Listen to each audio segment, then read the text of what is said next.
When the leaders of two superpowers, the US and China, meet, discussions over issues of global significance like the war in Ukraine, North Korea's growing aggression, and simmering tensions in Taiwan are bound to happen.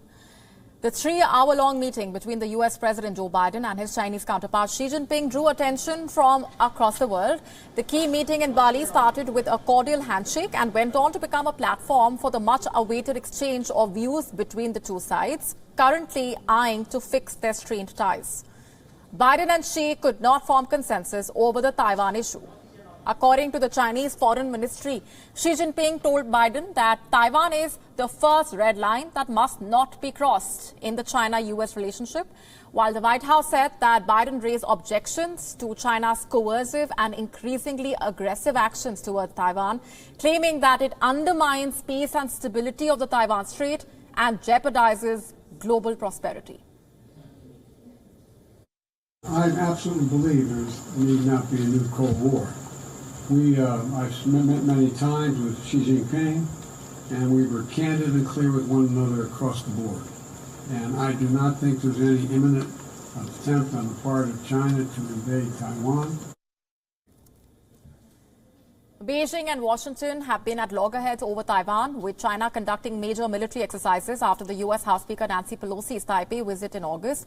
China considers Taiwan as a part of its territory. It viewed the U.S. delegation's visit as a provocation. However, the two countries aimed at peacefully resolving the issue during the talks.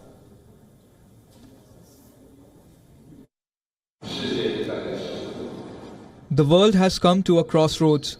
Where to go from here? This is a question that is not only on our mind, but also on the mind of all countries.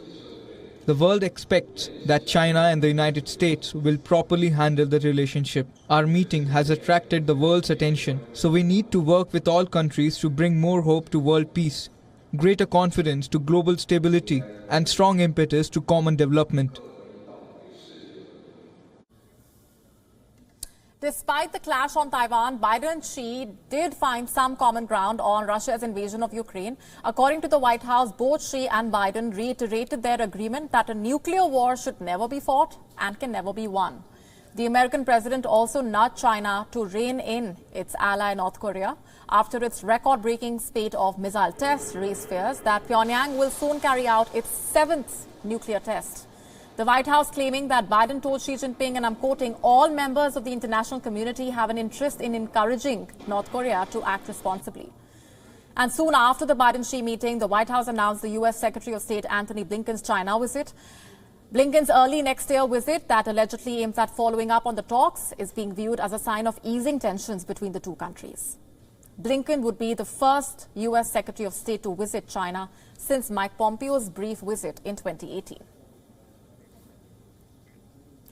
And our principal diplomatic correspondent, Siddhant Sibal, getting us this report from Bali. Take a look. It was a significant day in Bali as the US President Joe Biden and the Chinese President Xi Jinping met. And of course, it looked like the meeting had a conciliatory approach.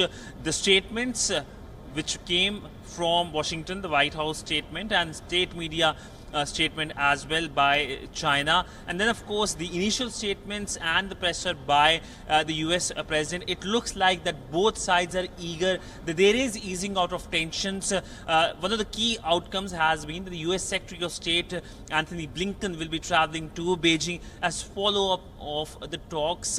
And largely, while the White House emphasized that the US President raised issues like Taiwan, Ukraine, Hong Kong, and of course Xinjiang, it looked like both sides, barring aside the usual comments which are made, were eager that they can have a candid conversation, and it looks like they did have candid conversation for 2.5 hours here in Bali that can ease tensions between the world's number 1 and number 2 economy. With video journalist Ajit, Siddhant Sibal for WION in Bali, Indonesia.